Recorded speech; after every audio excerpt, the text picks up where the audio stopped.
eliminados han fallado en su labor reestructuradora. No aceptan las quejas a favor de los jueces, espíritu de cuerpo. El caso del acoso sexual del juez Ney Díaz, caso evidente, por un tecnicismo no se lo pudo echar. En eso estamos de acuerdo.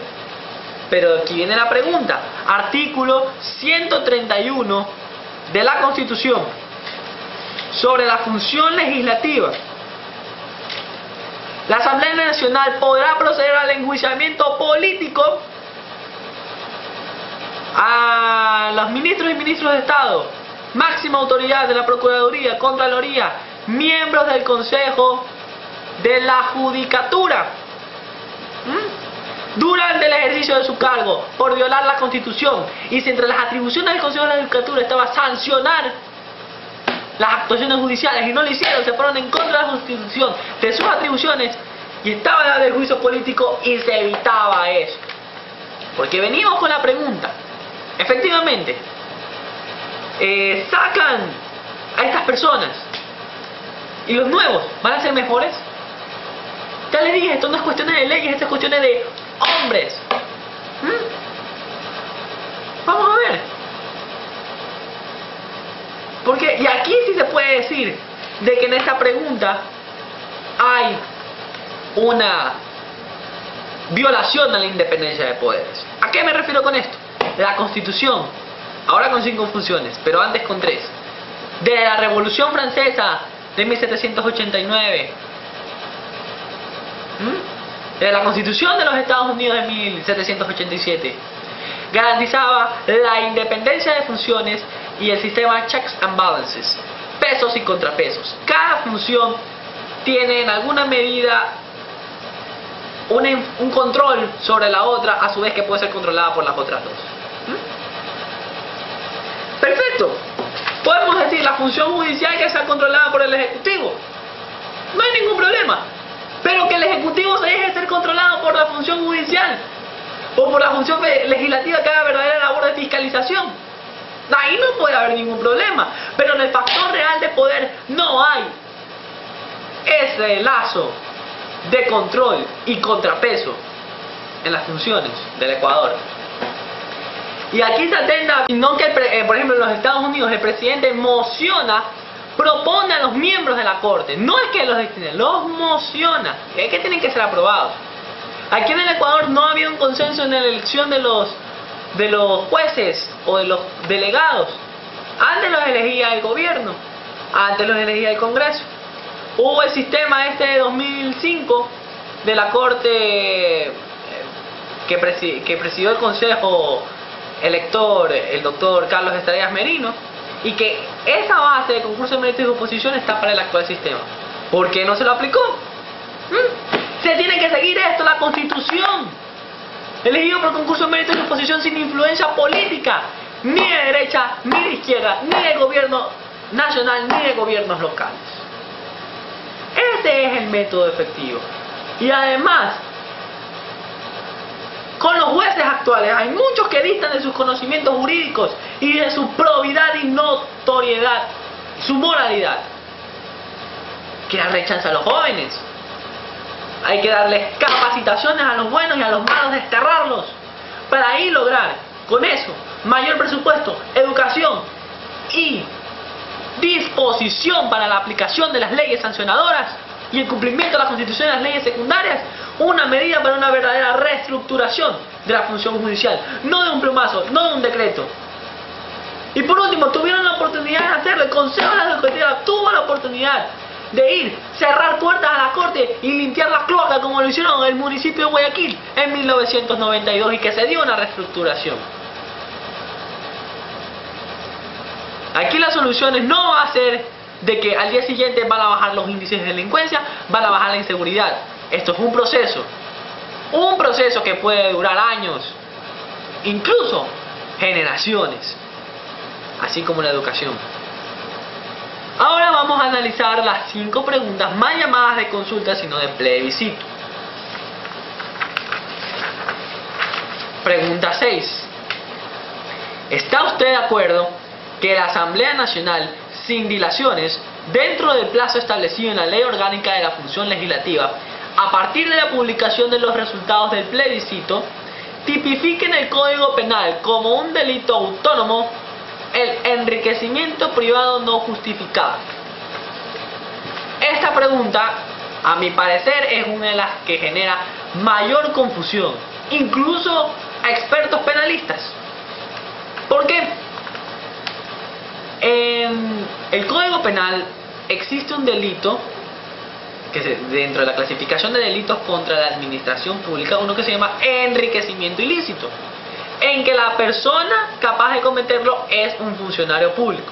Cuando hace la declaración juramentada de sus bienes cada año, al entrar a una función o al salir de una función pública, debe de justificar sus activos y sus pasivos.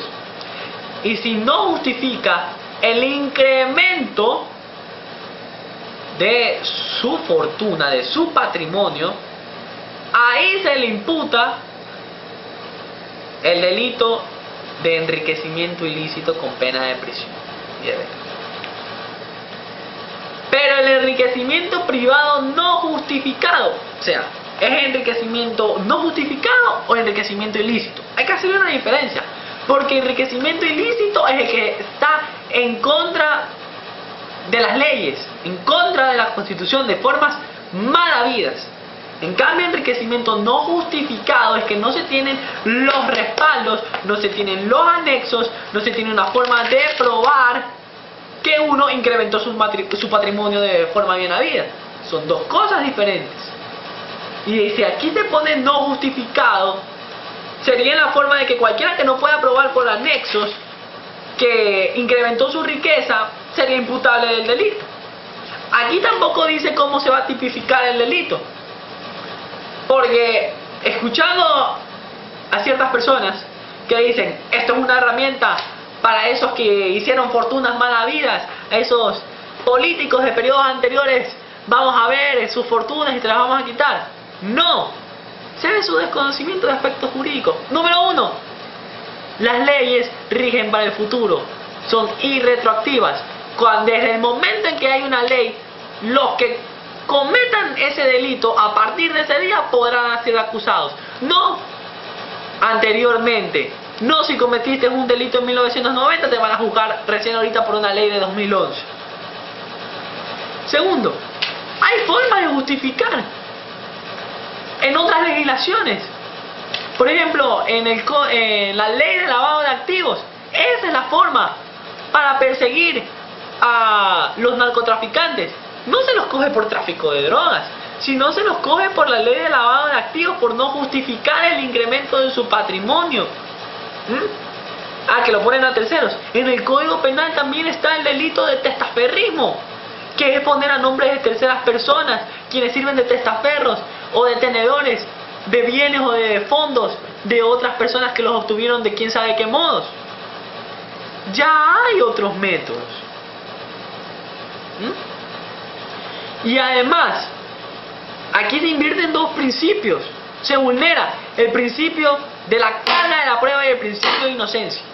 Principio de inocencia: toda persona se presume inocente hasta que haya una sentencia que diga que es culpable. Pero aquí en este paso, cuando se lo quiere acusar, se presumiría de que la persona tiene un patrimonio mal habido y que tiene que justificar con anexos de que es legítimo, de que no lo hizo por la izquierda. El de la carga de la prueba, el acusador, el actor en este caso, el acusador, es el que tiene que probar sus fundamentos, no el que es acusado. En un proceso penal, recuérdese, no es el detenido no tiene que probar nada, él es el acusador, en este caso el Estado, la Fiscalía o el ofendido, el que tiene que decir esta persona es culpable por tanto. El inocente solo tiene que rebatirse, pelear.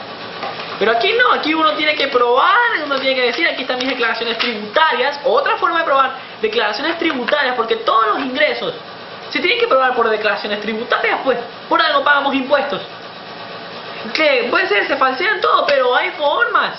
En el Código Tributario, ley del régimen tributario interno para sancionar a esto, ley de lavado de activos, Código Penal. Así que esta pregunta puede que tenga una intención buena por medio de los factores de hecho, de los narcotraficantes, de los políticos mal habidos. Pero esto regirá para el futuro, para los que se enriquezcan por estos lados. Y quisiera saber si es que se aprueba esto, bajo qué parámetros van a tipificar esta ley. Tienen que corregir, pues, o es no justificado o es ilícito. Es para el futuro, bajo qué parámetros, quién tiene la carga de la prueba. Esto no está bien claro en esta pregunta. Pregunta número 7. ¿Está usted de acuerdo que en el país se prohíban los juegos dedicados, los negocios dedicados a juegos de azar, tales como casinos y salas de juegos? Esta pregunta tiene una implicación subjetiva del foro interno de cada persona. Ya depende de su moral. Ya aquí en pocas palabras voy a decir, los casinos se lo podría poner en la categoría como las drogas o las bebidas alcohólicas. Se ha discutido mucho y ha habido el debate de que si se deben o no de legalizar, al igual que el aborto y de todo eso. Ya depende de las convicciones religiosas, filosóficas e ideológicas de las personas. Que es verdad que puede tener afectación a la libertad de empresa, puede ser. Pero yo creo que se debería autorizar los casinos solamente con la reglamentación dentro de hoteles 5 estrellas. Lo que se quiere combatir con esto, factores de hecho, son las tragamonedas, esas maquinitas que cogen el vicio a los niños y a los jóvenes, que 50 centavos, $1, $2, roban la plata a los padres, se vuelven delincuentes, no van a la escuela, pierden todo por el maldito vicio. Eso es lo que se quiere combatir. Pero no está claro aquí dice, se prohíban todos los negocios dedicados a juegos de azar, tales como casinos y salas de juegos. Los turistas extranjeros que vienen acá, ¿qué va a pasar? Que en otros países se lo han prohibido. Es verdad, por sus cuestiones morales, ideológicas y filosóficas. Esta pregunta me parece agradable, o sea, no era para desperdiciar $30.000 en esto, 30 millones. Pero esta me parece acertada preguntar.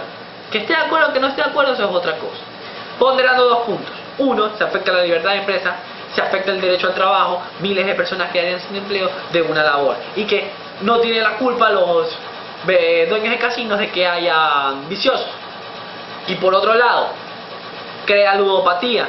Influye en esto, es un vicio, saca la plata, provoca otros delitos. Puede ser. Pero yo creo que debería mantenerse así regulado en lugares, clausurarse en los lugares, fuera de los perímetros o fuera de los lugares autorizados o cerca de escuelas, porque si se llega a ilegalizar podría haber un contrabando. Cualquiera puede poner en su casa Texas Hold'em Poker, bingo, ruleta rusa, una maquinita de tragamoneda, pone $10 la entrada, entran por abajo, venden bebidas y se arma la fiesta, pues. Va a decir, gracias a la prohibición me volveremos a los años 20. Así que esta pregunta la dejo al criterio subjetivo de cada uno. Para los viciosos, para los no viciosos, para los religiosos, para los que no lo son.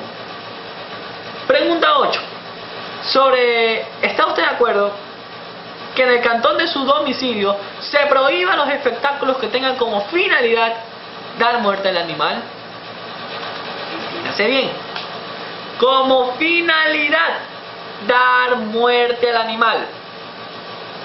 Los expertos en peleas de gallos sabrán, el objetivo de esta pelea es dar muerte al animal. Que yo sepa, se dan de picotazos y es una muestra de hombría y todo, pero excepcionalmente los animales. En el caso común no. Esto sí se aplicaría sobre las corridas de toros, pero no solamente sobre las corridas de toros.